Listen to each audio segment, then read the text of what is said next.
인류를 창조하신 것이 바로 이와 같은 일을 하시기 위해서 것을 볼 수 있습니다. 그래서 여러 가지가 많지만 이 말씀을 읽으면서 오늘 첫 번째 강의였습니다.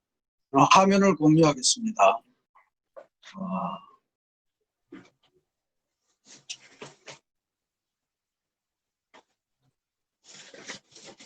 화면이 나왔나요? 전체 화면?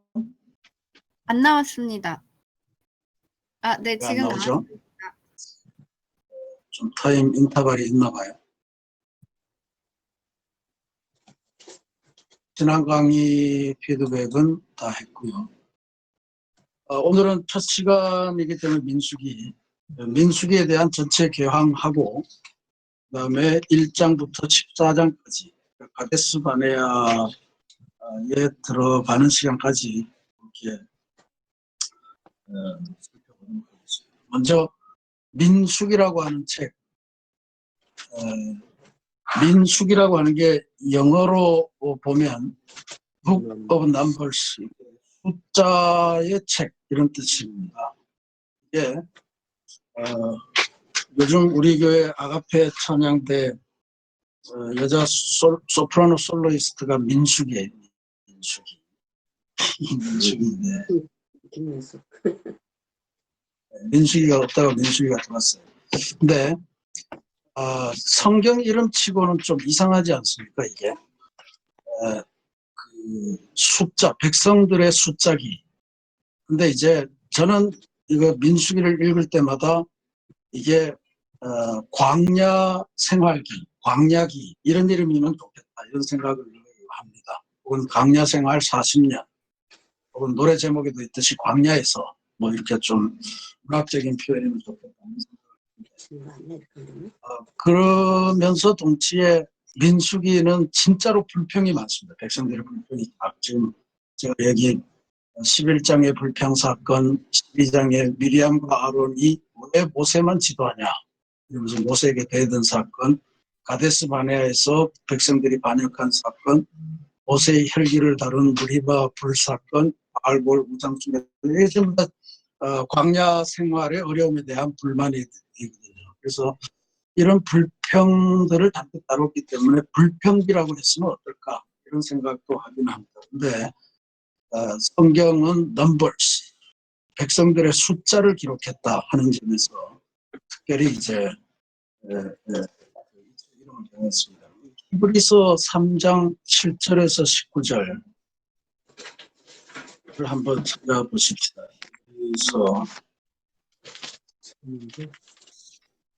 히브리서 3장 7절에서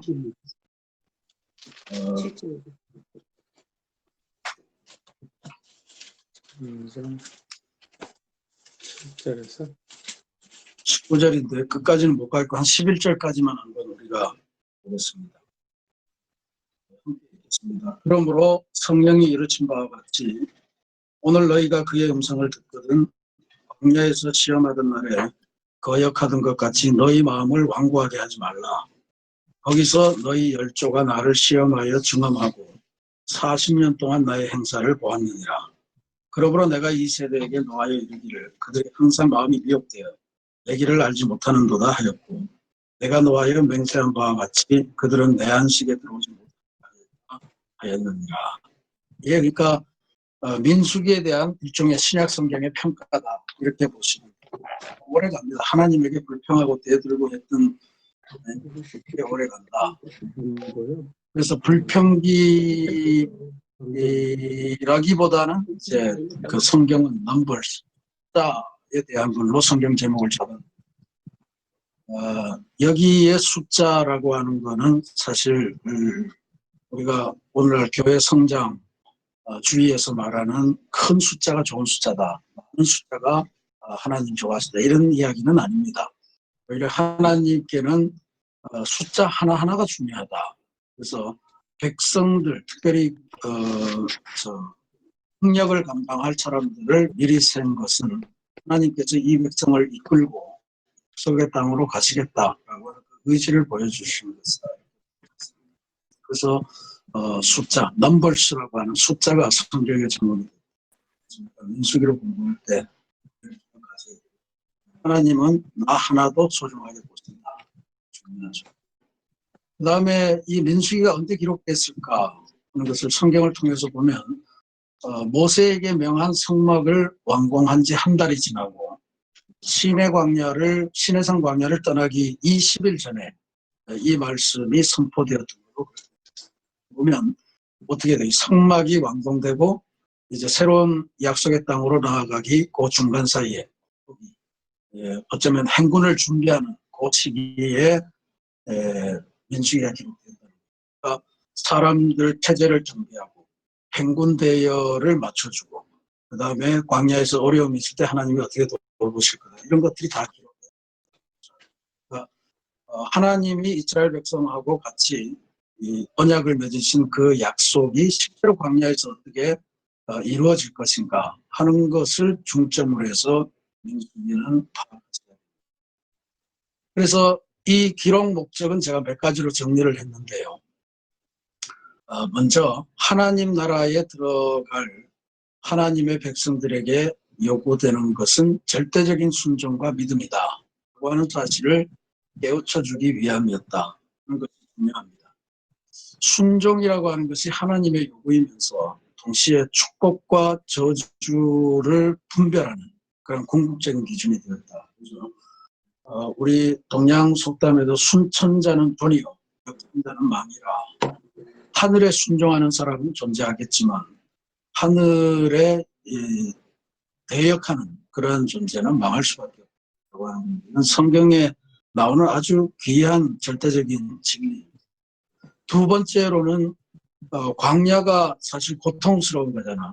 광야는 인간의 힘으로는 생존할 수 없는 것을 상징하는 그런 곳입니다. 그러니까 하나님을 의지하지 않고서는 살아갈 수 없다는 것. 이게 이제 광야 생활의 핵심인 거죠. 고통스러운 광야 생활의 의미. 이게 고통스럽다고 해서 우리에게 불필요한 게 아니잖아요. 그 고통스러운 광야 생활의 의미를 밝혀주는 의미를 가지고. 그래서 언제나 하나님이 징계도 하시지만 또 훈련시키시는 하나님의 사랑을 깨달을 수 있는 그런 곳이 바로 광야였다.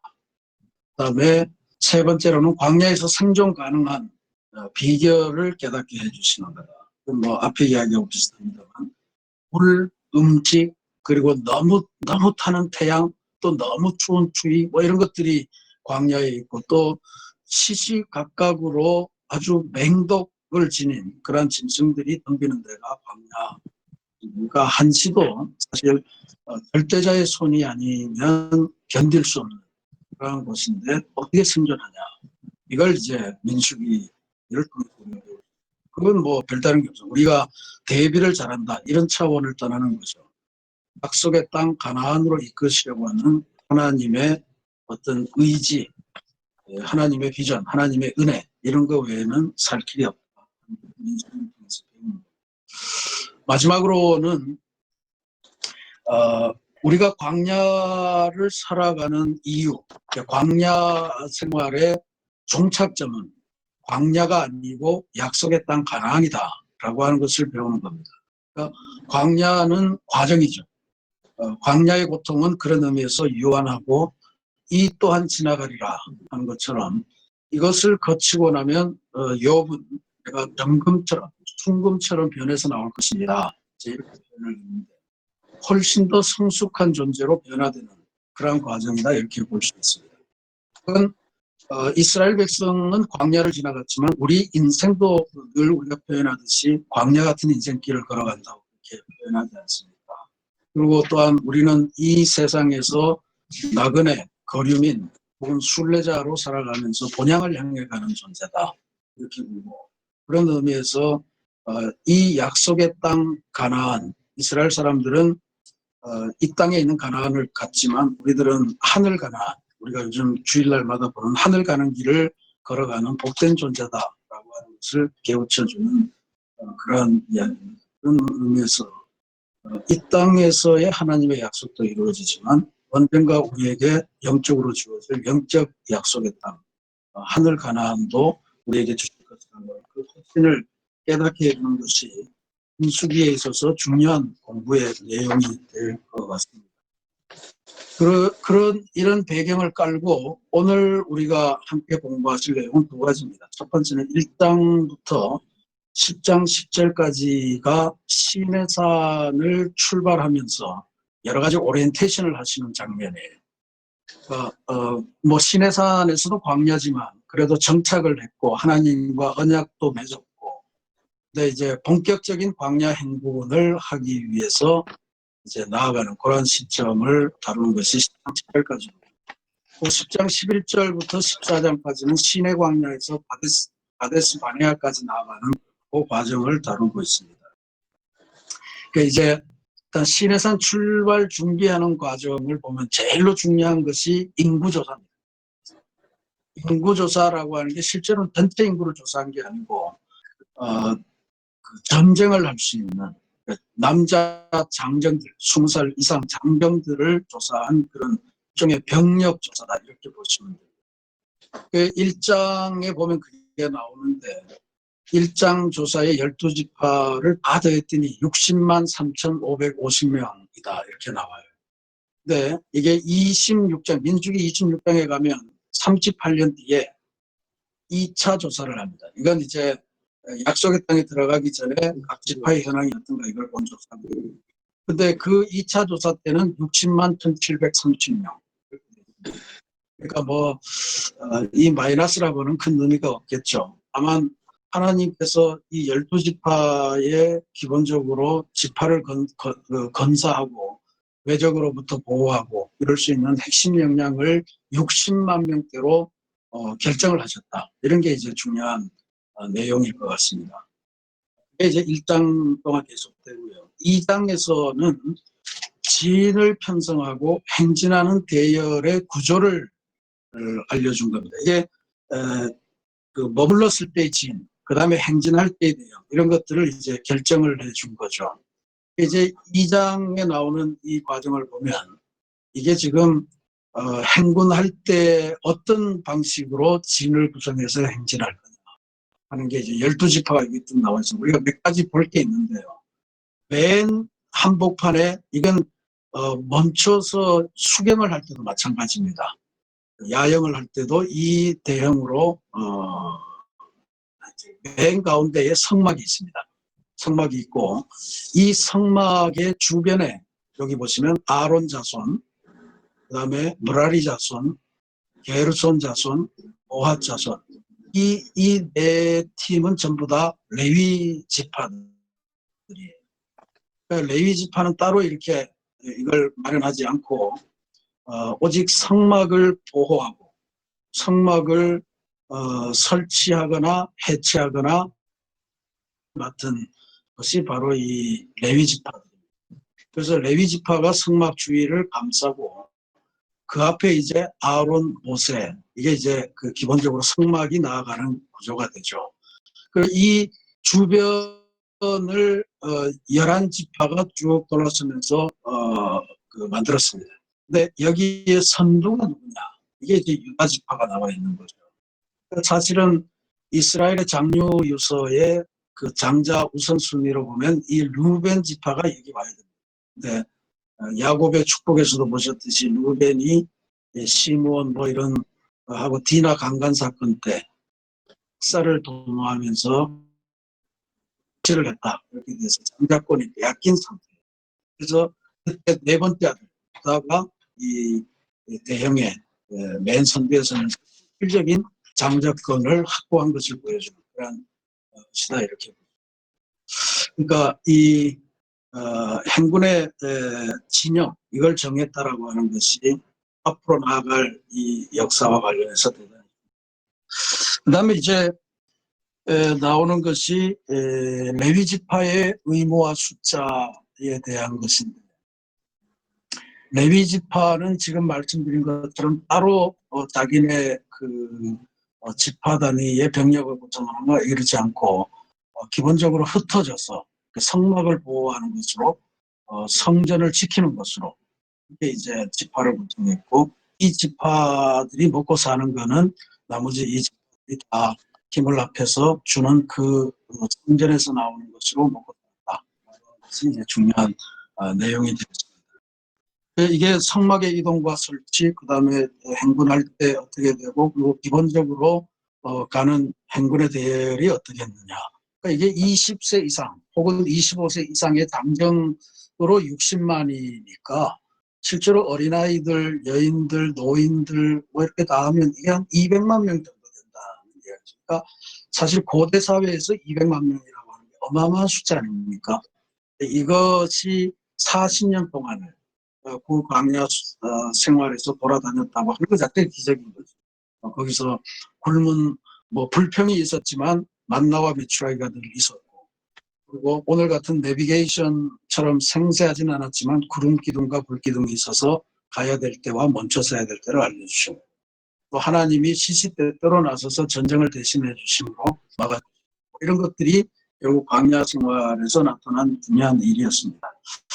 그러고는 이제 그 다음에 인구 조사가 끝난 다음에 나오는 것은 선민 이스라엘 민족에게 요청되는 내외적 성결의 기회들, 이렇게 표현해요.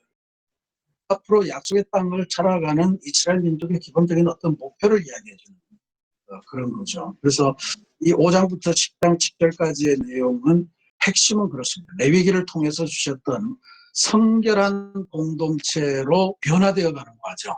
이게 이제 그 행군을 시작하기 전에 이스라엘 백성에게 요청이 되었던 핵심적인 사항입니다.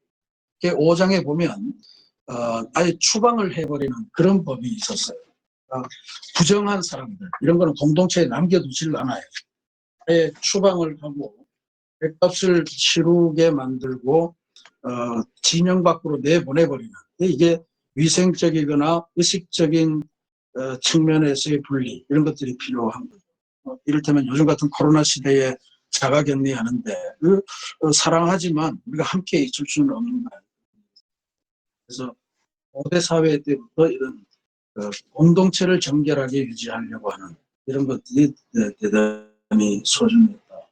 그리고 그리고 이제 간통법, 이런 것들이 제정이 되는데, 조금 요즘 여성들이 보기에는 간통이라는 게 남녀가 같이 하는 건데 여자만 너무 심하게, 그러니까 남편이 의심하면 여자에게 주어지는 법률, 이런 거를 따지는 그런 측면에서 조금 오늘날의 관점에서는 좀 문제가 있을 수 있지만, 어쨌든 이것조차도 공동체를 정결하게, 성결하게 만들기 위한 그런 방식이었다.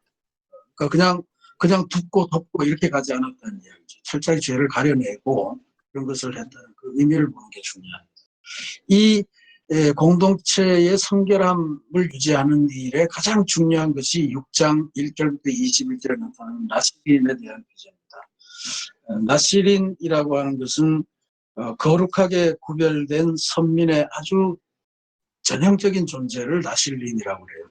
사무엘이 나실린의 서원을 했고, 또 우리가 아는 삼손도 나실린으로서 서원을 했죠. 그러니까 나실린이라고 하는, 이 나실이라고 하는 자체가 구별이라는 뜻입니다. 거룩하다는 뜻인데, 이 나실린은 서원을 하고 자기 몸을 성별하는 거예요. 신의 성별 이런 것보다도 몸을 성별해요. 그래서 6장 3절에 보면 포도주와 독주를 멀리하고 포도주로 된 초나 독주로 된 초를 마시지 않고 포도즙도 안 마시고 포도나 건포도도 안 먹는다. 그러니까 포도와 관련된 것들을 다 하는 거고, 그 다음에는 머리에 삭도를 뒤집는, 그러니까 머리카락을 깎지 않는. 삼손이 이 나실린으로 서원을 하고 그 머리에 칼을 댔다가 이제 인생의 큰 낭패를 당했던 걸 우리가 알 수가 있습니다. 그래서 이게 자기의 몸을 6장 6절에 보면 자기의 몸을 구별해서 여호와께 드리는 모든 날, 이렇게 되어 있습니다. 그러니까 나실인은 한평생 나실인으로 살아가는 경우도 있지만 대체로 정해져 있는 기간 동안에 이제 그 몸을 성결하게 하는 이런 것들을 지켰다. 이제 이 나실인법이 사실은 그 이스라엘 공동체가 성결하게 유지되는 그 나실인이 대표로 해서 성결하게 되면서 이스라엘 백성 전체가 성결하게 되는 그런 의미도 갖게 됩니다. 그러니까 이 나시린의 규정이 있고 난 다음에 오늘 아까 우리가 봉독한 하나님의 축복의 약속, 이게 주어진다고 하는 것은 결국 메시지는 간단하죠. 광야를 행진할 텐데 이런 대응으로 해라. 그 대응을 할 때 성결함을 가장 중요한 그 공동체의 덕목으로 삼아라. 그러면 내가 복도 주고 은혜도 주고 평강을 주겠다. 이게 이제 민수기에 나타나는 제사장의 축복 기도의 핵심적인 맥락입니다. 그래서 이런 것들을 우리가 잘 기억하실 필요가 있고, 그 다음에 여기 뭐 감독이 헌물 뭐 이런 거 나오는데 이런 거는 제사법에서 기본적으로 다르고, 9장에 나오는 두 번째 유월절, 왜 두 번째 유월절인 거 아시겠죠? 이제 애굽을 탈출한 지 1년이 됐다 이런 이야기. 이 두 번째 유월절을 지나면서 그때부터 출현한 게 뭐냐 하면 바로 구름기도예요. 9장 15절부터 23절까지에 나오는 이 구름기둥이 떠난 지 1년 만에 하나님께서 새롭게 약속하신 이 고대 시대의 내비게이션이죠. 내비가 되는 건데 15절 말씀에 이렇게 되어 있습니다. 성막을 세운 날에 구름이 성막, 곧 증거의 성막을 덮었고 저녁이 되면 성막 위에 불 모양 같은 것이 나타나서 아침까지 이르렀으되 항상 그러하여 낮에는 구름이 그것을 덮었고 밤이면 불 모양이 있었는데 구름이 성막에서 떠오르는 때에는 이스라엘 자손이 곧 행진하였고 구름이 머무는 곳에 이스라엘 자손이 진을 쳤습니다. 이스라엘 자손이 여호와의 명령을 따라 행진하였고 여호와의 명령을 따라 진을 쳤으며 구름이 성막 위에 머무는 동안에는 그들이 진영에 머물렀고 구름이 성막 위에 머무는 날이 오랠 때에는 이스라엘 자손이 여호와의 명령을 지켜 행진하지 아니하였으며 혹시 구름이 성막 위에 머무는 날이 적을 때에도 그들이 다만 여호와의 명령을 따라 진영에 머물고 여호와의 명령을 따라 행진하였으며 혹시 구름이 저녁부터 아침까지 있다가 아침에 그 구름이 떠오를 때에는 그들이 행진하였고 구름이 밤낮 있다가 떠오르면 곧 행진하였으며 뭐 이렇게 이스라엘 백성의 이 200만이 말이죠. 200만이 가고 서고 멈추고 뭐 예배드리고 이 모든 것들이 이 구름 기둥의 역사를 통해서 이제 이루어졌다고 하는 거죠. 그러니까 성막이를 보면서 그 구름 기둥이 사라지는가, 떠나고 있는가, 뭐 머물러 있는가, 뭐 이런 것들이 이스라엘 백성의 고스톱의 핵심적인 역할을 했다라고 하는 이것을 기억하실 필요가 있습니다. 그러니까 몸을 성결하게 하는 것. 그 다음에 공동체 내에 누가 범죄한 사람이 있다면 공동체에서 잠시 격리시켰다가 회개시키고 포함을 시키는 이런 것 외에 기본적으로 사람의 운명을 좌지우지하는 진과 퇴, 진퇴의 모든 기준을 하나님의 명령에 두었다라고 하는 게 구름기둥이고 여행을 떠나기 전에 이스라엘 백성이 가장 중요하게 생각했던 그러한 것입니다. 그 다음에 이제 또 하나 중요한 것은 11장에 나오는 소위 만나의 사건입니다. 11장의 4절부터 이제 이 만나가 내리는 이 과정이 11장의 주 내용은 이것도 역시 불만에서 포함이 되는 거죠. 그 4절 말씀은 그들 중에 섞여 사는 다른 인종들이 탐욕을 품으며 이스라엘 자손도 다시 울며 이르되 누가 우리에게 고기를 주어 먹게 하리라. 우리가 애굽에 있을 때는 값없이 생선과 오이와 참외와 부추와 파와 마늘들을 먹은 것이 생각나거늘 이제는 우리의 기력이 다하여 이 만나 외에는 보이는 것이 아무것도 없도다 하니 만나는 가시와 같고 모양은 진주와 같은 것이라. 이렇게 되어 있습니다. 이제 백성들이 이게 이제 새벽녘에 내리는 그 하얀 쌀기 같은 이런 것이었다는 거죠. 근데 이걸 갖다가 이제 뱃돌에 갈기도 하고 절개 찢기도 하고 과마에 삶기도 해서 과자를 만들어 먹고 뭐 이게 만나라고 하는 뜻은 뭐냐 이런 뜻이라는 겁니다. 이 만후라고 하는 히브리어의 변형이라고 보는데 어느 날 새벽에 나가봤더니 눈같이 하얀 거가 깔려 있는데 그 만후 이게 도대체 뭐냐? 그래서 이제 그게 만나가 됐다. 뭐 이런 이야기를 성사학자들이 신작을 자세한 의미를 알 수가 없죠.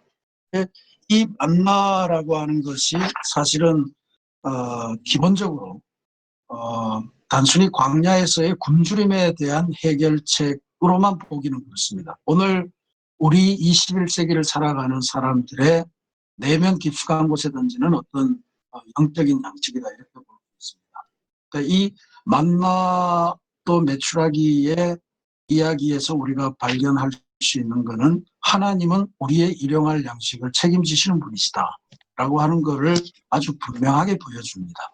그 사실 이스라엘 백성들이 애굽으로 되돌아가자 배고픈 소크라테스는 싫다. 우리는 배부른 돼지가 되고 싶다. 이러면서 애굽의 고기 까마귀를 늘 그렇게 간절히 요청하잖아요. 그러니까 그런 것에 대해서 예수님도 무엇을 먹을까, 입을까, 마실까 이런 거는 염려하지 마세요. 그런 거는 이방 사람들이나 구하는 거지.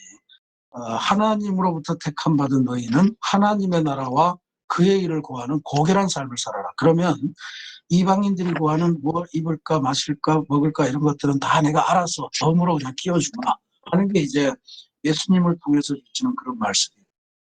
에릭 프롬이라고 하는 독일의 유명한 뭐 사회 철학자가 소유냐 존재냐 인간의 삶의 목적이 뭐냐 이 두 가지를 가지고 전 세계적으로 귀한 가르침을 줬는데 하나님의 광야 생활에서 하나님의 말씀도 그렇고 예수님의 말씀도 하나님께서 창조하신 존재가 소유형으로 살면 안 된다라고 하는 존재형으로 살아라. 가치를 중심으로 해서 그렇게 살아라라고 하는 이야기입니다.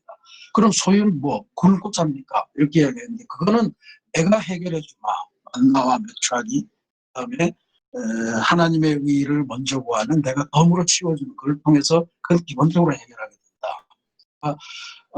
뭐 옛날에 클린턴이 대통령 나올 때 바보야 문제는 경제야 뭐 이렇게 해서 대통령이 됐다고 하지만 사실 오늘날 이게 너무 심해져진 문제입니다. 문제만 해결되면 인간이 행복해질 거라고 생각하는데 그게 아니란 이야기죠. 결국은 인간에게 있어서 큰 문제의 또 하나의 축을 보는 것이 바로 만나와 메추라기 사건에서 나타난 겁니다.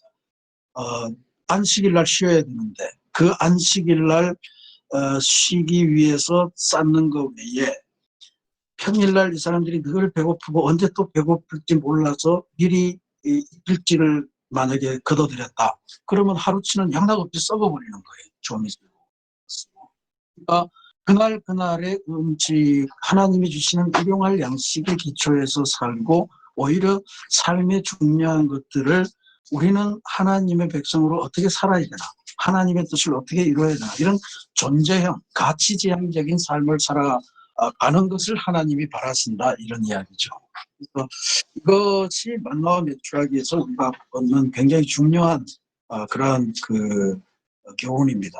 그리고 마지막으로 주는 거가 지금 말씀드렸다시피 안식일이 있을 때는 그 전날 2배를 거둬도 썩지 않았다. 이거는 하나님께서 인간의 삶의 안식을 확보해주는 기본적인 시스템을 이야기해 주는 겁니다. 이게 오늘날 기독교인들뿐만 아니고 모든 사람들이 일주일에 하루, 요새는 뭐 주 5일 근무제가 돼서 일주일에 이틀, 프랑스는 그러니까 이제 주 3일, 주 4일 뭐 이렇게만 근무한다고. 그러니까 이게 이제 그 예수는 안 믿고 하나님은 안 믿어도 하나님 주신 노동 시스템은 믿겠다. 뭐 이런 이기적인 로이기도 한 것 같은데. 어쨌든 안식을 보장한다라고 하는 것이 만나에서 우리가 배울 수 있는 중요한 교훈입니다. 그래서 이 만나의 사건에서는 많이 거두어도 남지 않았고 적게 거둔 이도 모자람이 없었다. 이게 진짜로 아름다운 그러한 어떤 하나님이 이루어 가시는 아름다운 책의 그런 모습이다. 믿고요. 그래서 이 과정을 우리가 잘 감당할 필요가 있습니다. 그래서 이 백성들의 배고픔에 대한 불평, 이거를 만나로 잠재우치는 것, 이게 시내 광야에서 가데스 바네아까지 가는 이 과정의 이야기에 나오는 거고요. 미리암과 아론의 불신과 원망 사건도 그런 의미에서는 광야 생활에서 또 다른 생겨나는 공동체 안의 문제입니다. 모세가 훌륭하긴 한데 왜 하나님은 모세하고만 이야기를 하시고 또 백성들은 모세만 지도자로 주장하냐. 우리도 모세하고 영조의 차이가 나는 점이 없는데 이러면서 이제 모세의 누나 모세의 애들이 모세에게 반기를 든 거죠. 이게 사실 그 사람이 살아가는 곳에서 어디서나 다 지도력을 두고 생겨나는 그러한 것이 필수 불가결하게 생겨나는데 그러한 의미에서 이 하나님께서 정하신 이 지도 체제를 잘 유지해가는 것은 너무나도 소중합니다. 지금 이 모세가 그냥 하나님이 좋아서 이렇게 했다기보다는 성경의 평가는 그래요. 12장 3절을 보면 이 사람 모세는 온유함이 지면의 모든 사람보다 더하더라. 온유하다고 하는 게 우리가 예수님의 산상설교 팔복에서 보았지만 온유하다는 게 부드러운 거를 말하는 게 아니거든요. 온유한 거는 자기 안에 엄청난 실력을 파워를 갖고 있지만 이게 하나님의 지시를 따라야 되기 때문에 절제하는 걸 온유라고 이야기를 해요.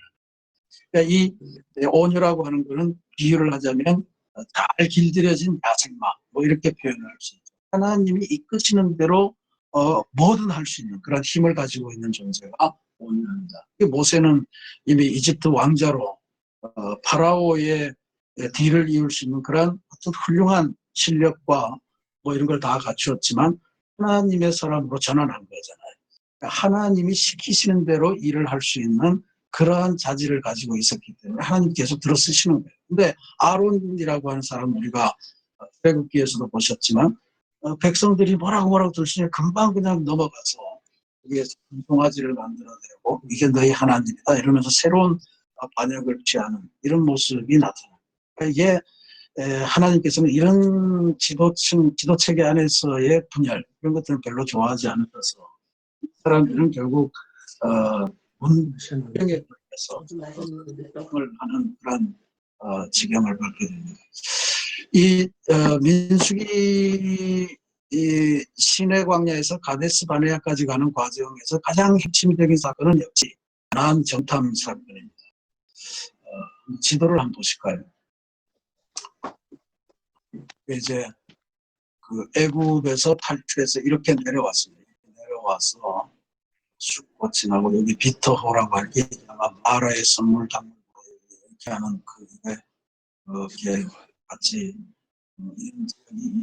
비터호라고 요즘 이야기해요. 쓴 호수 쪽 안이 됐는가 생각해 보죠. 거기서 이제 홍해를 이렇게 건넌 거죠. 이렇게 건너가지고 시내산 가서 언약을 체결하고 가데스 바네아로 좀 올라가는 거예요. 이거를 이렇게 했다. 그러니까 지금 이게 출애굽에서 지중해를 따라서 이렇게 가면 이게 뭐 3, 4일, 뭐 길게 잡아도 일주일이면 올라간다는 길 아니에요. 근데 지금 하나님이 이렇게 방향을 잡으죠.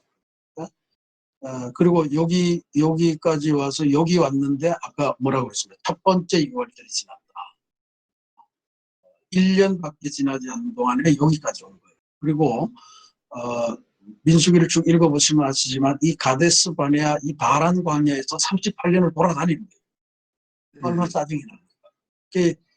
처음에 이 38년을 이 안에서 뱅뱅뱅 맴돌면서 올라갔다 내려갔다 해요. 지금은 여기 1년째 되는데 행군을 시작하면서 바로 만난 이곳에서 이 가데스 바네아 지역에서 이제 가나안 땅을 정탐하려고 지파마다 한 명씩을 뽑아서 보냈다는 거죠. 그래서 그 12명의 정탐꾼이 다녀왔는데 10명의 사람들하고 여호수아 갈렙 두 사람의 의견이 서로 달라요. 10명의 정탐꾼은 가서 뭘 봤냐니까 보니까 어마어마하게 비옥한 땅이더라. 거기까지는 다 똑같습니다.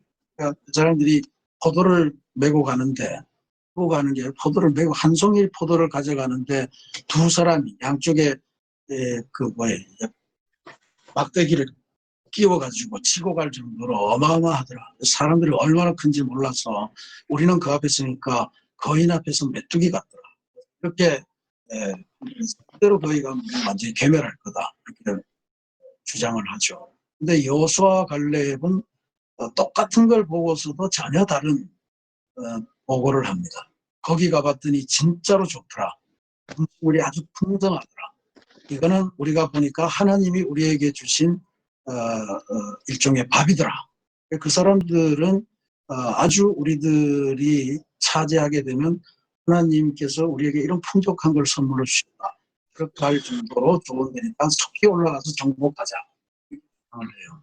근데 결국은 채택이 어떻게 되냐면 채택은 이 10사람의 이야기를 들을 수밖에 없는 거죠. 그러니까 그 그래서 이제 그 14장에 보면요.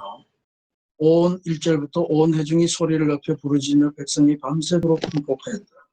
이스라엘 자손이 다 모세와 아론을 원망하며 온 회중이 그들에게 이르되 우리가 애굽 땅에서 죽었거나 이 광야에서 죽었으면 좋았을 것을 어찌하여 여호와가 우리를 그 땅으로 인도하여 칼에 쓰러지게 하려 하는가.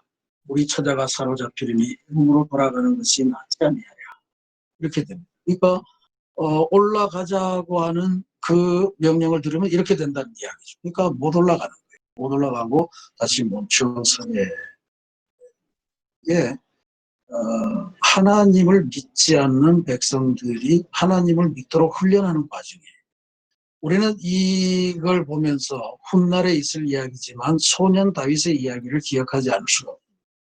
소년 다윗이 형들 그때 이스라엘이 아직 왕정체제를 다 갖추기 어려운 지경, 사울을 통해서 막 만들어졌을 때, 그때 블레셋이라고 하는 주변에 강대국하고 이제 계속해서 교전을 하는데, 형들이 전장터에 가 있으니까 그 도시락을 싸들고, 이제 오늘날 배달의 민족처럼 그렇게 배달을 간 거예요. 가보니까 그 골리앗이라고 하는 장수가 나와서 막 큰 소리를 치고, 너희들이 믿는 하나님이 이미 세상이 끝났다. 하나님의 지대가 끝났으니 이제 나를 믿어다. 뭐 이런 하나님을 조롱하고 모욕하고. 근데 놀랍게도 이스라엘 백성들이 다 그 앞에서 벌벌 떨고 있는 거예요. 그러니까 다윗이 보다 못해서 사울 왕에게 가서 아니 도대체 왜 저놈이 뭔데 저렇게 함부로 하나님을 모욕하고 내보내두냐. 저거 어떻게 처리합시다. 마음도 갈 사람이 없는데 나를 보내달라. 그러니까 사울이 위험하니까 집에 가 있으라고 하는데 다윗이 계속해서 가겠다고 하니까 사울이 자기의 투구하고 갑옷하고 이걸 전부 다 줘요.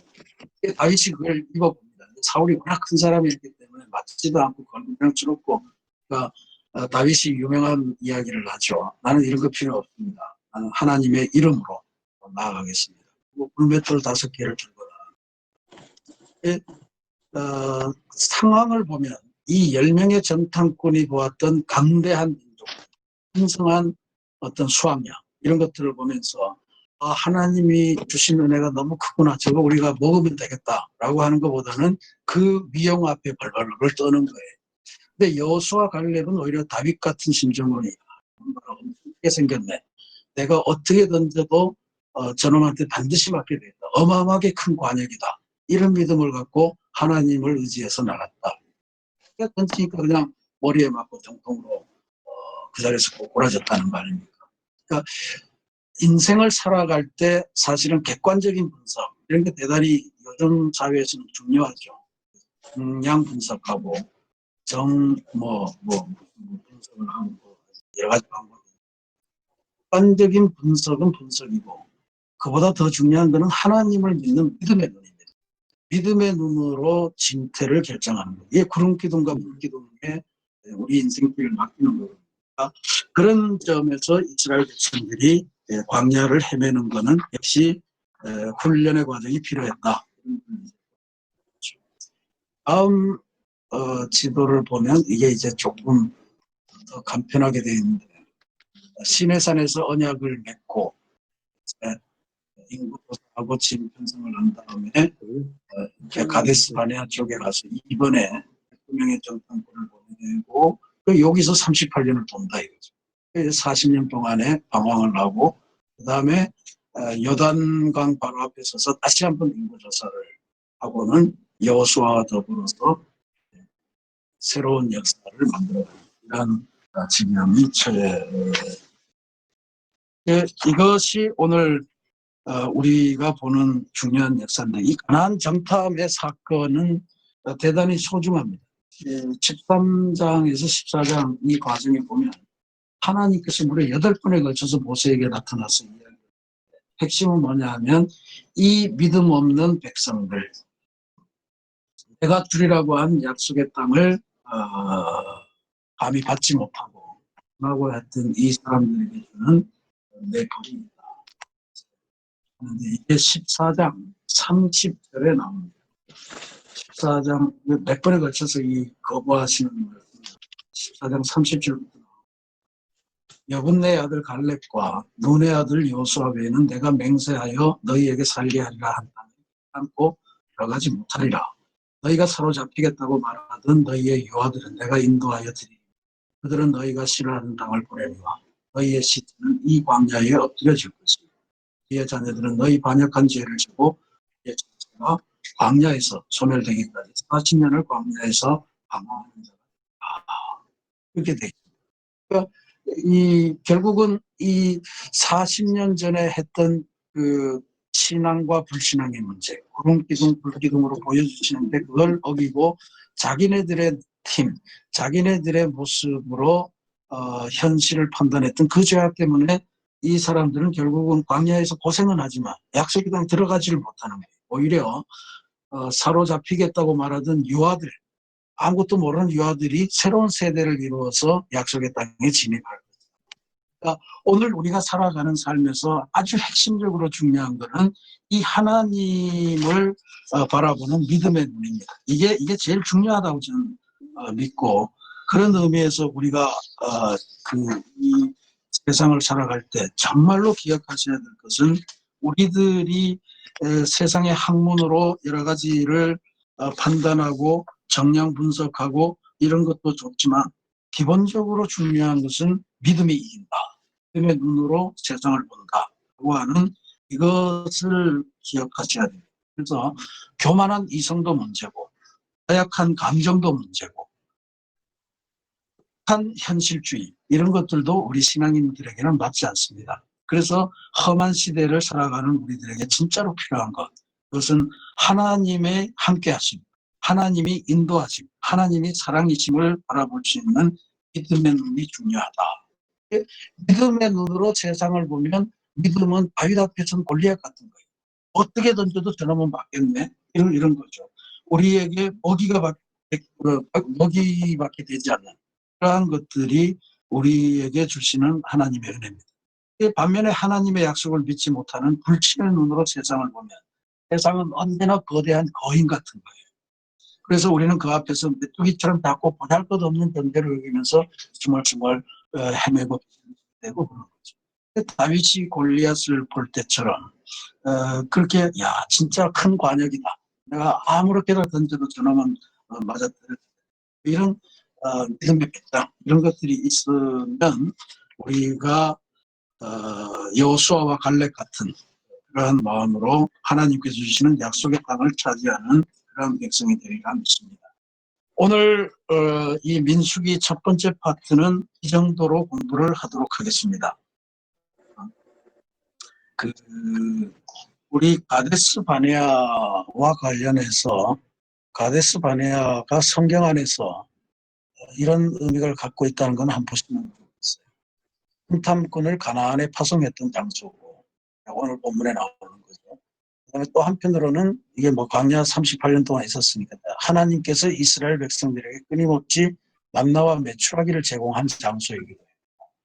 그다음에 70인 장로들에게 영이 내린 장소이자 동시에 아론과 미리암이 불평하다가 나병 징계를 받은 것이고 다음 주에 보실 고라의 반란 사건의 장소였고 그다음에 바위로부터 샘물이 터져나오는 그런 기적이 있었던 이 가데스 바네아라고 하는 이 파란 광야 이 장소가 사실은 출애굽기에서 시내산만큼 중요합니다. 시내산은 하나님의 약속을 받았고 언약 백성이 됐지만 이 가데스 바네아에서 모든 훈련이 다 이루어졌습니다. 새하늘서 땅 약속의 땅 가나안을 차지하는 그 놀라운 오늘 우리가 살아가는 삶의 현장이 바로 가데스 바네아다 생각을 가지시고요. 가데스 바네아에서 제일로 중요한 것은 믿음의 눈이었다. 똑같은 현실을 보면서도 어떤 애는 절대로 안 됩니다 그랬고 어떤 사람은 그건 하나님이 우리에게 주신 밥입니다. 로 갑시다. 근데 그 판단을 잘못했기 때문에 38년 그 긴 세월을 광야에서 해낼 수밖에 없었다. 이거를 기억하시면서 오늘 여러분 눈속에 보시면서 광야의 어려움이 많지만 믿음의 눈을 길르시고 광야는 하나님과 함께하면 우리에게 아주 좋은 휴양지다 이런 생각을 가지시고 나 같은 인생길에 하나님과 함께 승리하면서 깨우는 적들을 믿음의 눈으로 제압하면서 그렇게 승리하시는 그러한 역사를 이루시기를 주님의 이름으로 축원합니다. 자, 오늘 성경 공부는 요것으로 마치도록 하겠습니다. 아마 제가 물어봐도 질문은 안 하실 것 같아요. 질문 안 하실 것 같고 드린 그 성경 공부 15장부터 36장까지 공부를 잘 해오시고요. 역시 그 서두에 말씀드린 것처럼 광야가 우리에게 주는 의미 이것을 좀 상세하게 하시면서 이 성경 공부라고 하는 게 그런 거 아닙니까? 과거에 무슨 역사 공부를 하는 것도 아니고 그때의 경험이 오늘 우리에게 어떻게 적용될 거냐. 이것을 배우는 게 성서의 역사 원칙을 배우는 거고 성경 공부를 하는 핵심입니다. 지금도 말씀은 살아서 나에게 영혼과 골수와 관절을 쪼개고 들어오는 이런 것을 해석할 수 있는 능력을 기르는 거니까 광야 같은 인생길을 어떻게 이겨낼 거냐 그런 생각을 가지고 성경을 열심히 읽으면서 믿음을 더 아름답게 키워가시기를 부탁을 드리겠습니다. 열심히 하시고요. 한 주 동안에 코로나가 잠식이 돼서 다음 주에는 대면으로 할 수 있기를 간절히 기도하면서 오늘 마치도록 하겠습니다. 기도하겠습니다. 사랑과 은혜가 풍성하신 하나님, 오늘 민수기 첫 번째 파트를 통해서 광야 생활 속에서 하나님께서 우리들에게 지시하셔서 광야의 생활을 어떻게 이겨야 되는지 하는 그 과정을 저희들에게 잘 보여주시니 감사합니다. 언제 어디서든지 하나님을 모신 성막을 중심으로 구성하고 그 성막 위에 떠오른 구름 기둥을 유심히 보며 가고 멈추는 것을 결정할 수 있는 믿음을 허락하여 주시고 또한 광야길 어려운 길이지만 만나와 미철화계를 동원해서 우리들로 하여금 일용할 양식을 충분하게 느끼며 하나님을 의지하면 모든 것이 순조로울 수 있음을 보여주신 것도 감사합니다.